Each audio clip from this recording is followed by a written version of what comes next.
It is true, Arsenal Football Club died long time ago. This is something that still haunts the Gunners faithful, but they have to face it.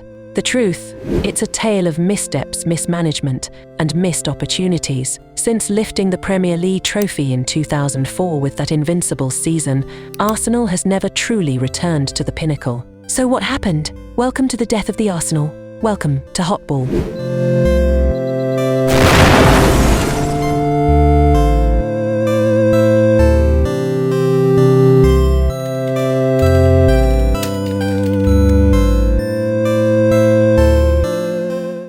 The 2003 to 2004 Invincibles season, where Arsenal, under Arsene Wenger, achieved the unthinkable. They went an entire Premier League season unbeaten, but behind the glory of that season lay the seeds of future struggles. Wenger, a visionary manager, was known for his unique approach. He emphasized technical skill, quick passing, and attacking football.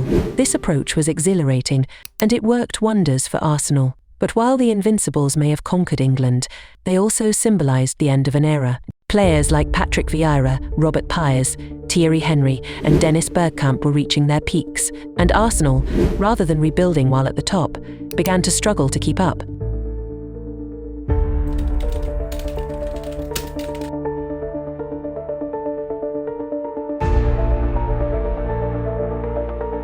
In 2006, Arsenal moved from their historic Highbury Stadium to the Emirates Stadium. On the surface, it was a step up, a state-of-the-art stadium that could compete with the likes of Old Trafford or Stamford Bridge. But there was a cost. To finance the move, Arsenal had to take on significant debt, which impacted their ability to spend in the transfer market. During these years, Wenger was forced to operate under strict financial constraints. Rivals like Chelsea, backed by billionaire Roman Abramovich, and Manchester City, soon to be backed by Sheikh Mansour, were spending millions on world-class talent. Arsenal, however, had to sell players and rely on developing talent. Thierry Henry, arguably their greatest ever player, was sold to Barcelona in 2007. Cesc Fabregas followed in 2011. Samir Nasri, Emmanuel Adebayor, Gael Clichy, all departed. While other clubs were building powerhouses, Arsenal was just trying to stay financially stable. The self-sustaining model seemed noble, but it also meant they couldn't compete financially with their new big money rivals. Fans began to grow frustrated, questioning the priorities of the board and the owner, Stan Kroenke, who had taken a majority stake.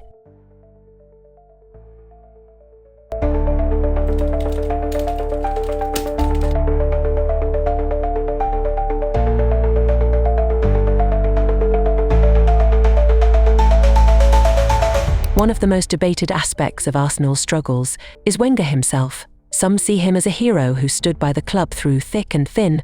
Others believe he was the very reason Arsenal stagnated. Wenger had a unique philosophy. He valued youth development and promoted financial prudence. And while that worked at first, times were changing. Between 2005 and 2013, Arsenal didn't win a single trophy. Wenger's belief in beautiful football led to a soft, attack-minded style, which often left Arsenal vulnerable in defence. The club was known for their quick passes and creativity, but when they faced physical sides or big games, they struggled.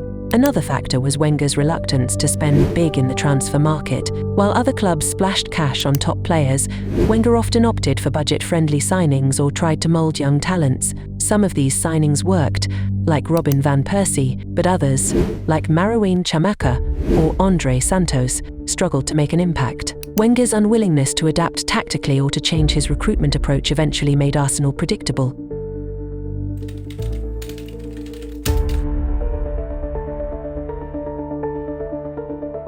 Arsenal's financial situation meant they often had to sell their best players, sometimes to direct rivals. After Henry's departure, they lost Cesc Fabregas to Barcelona, then Robin van Persie to Manchester United. Selling Van Persie in 2012 was particularly painful. He was Arsenal's captain and top scorer. The worst part, he went on to help United win the league the following season. Arsenal fans watched as year after year their top talents left, while the club seemed to focus more on balancing the books than winning titles. Losing key players wasn't just about weakening the squad, it sent a message that Arsenal had become a selling club, a club that couldn't hold on to its best talents.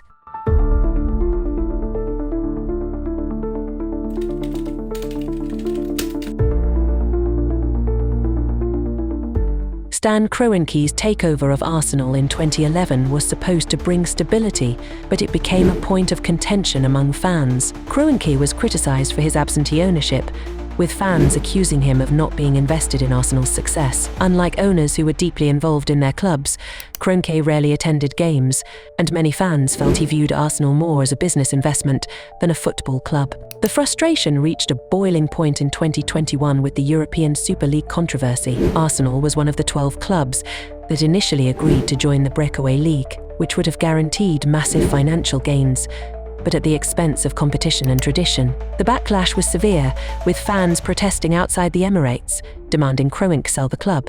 While Kroenke eventually backed down and apologised, the incident highlighted the disconnect between Arsenal's ownership and its fan base. Fans felt that the club had lost its identity and that Kroenke's priorities didn't align with Arsenal's tradition and values.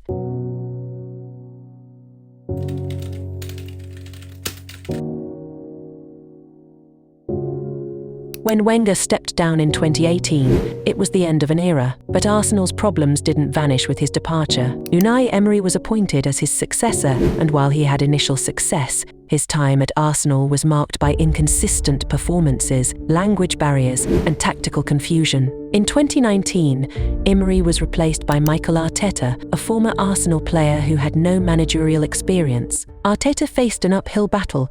He inherited a squad with weaknesses in key areas, a fan base demanding success, and the lingering shadow of Wenger's legacy. Arteta brought fresh ideas, but the inconsistency remained. He led Arsenal to an FA Cup victory in 2020, but their league performances were still far from the top four.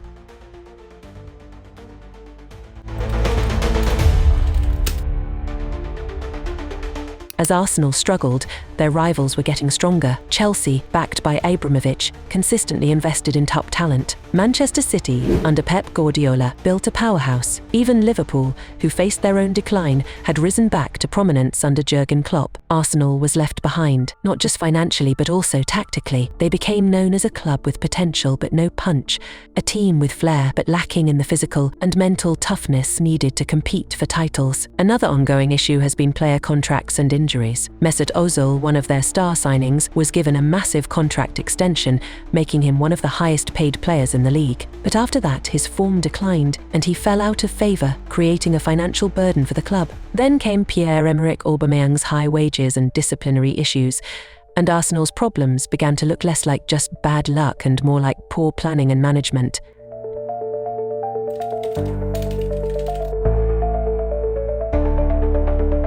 As of now, Arsenal is in a phase of rebuilding under Mikel Arteta. The club is focusing on young talent like Bukayo Saka and Gabriel Martinelli. Arteta has also strengthened the squad with key signings, and Arsenal has shown flashes of brilliance. But questions remain: can they return to their former glory? Can Arsenal compete with the financial giants? And perhaps the biggest question of all, have they learned from their mistakes? Share your thoughts on the comment section. This has been Hotball.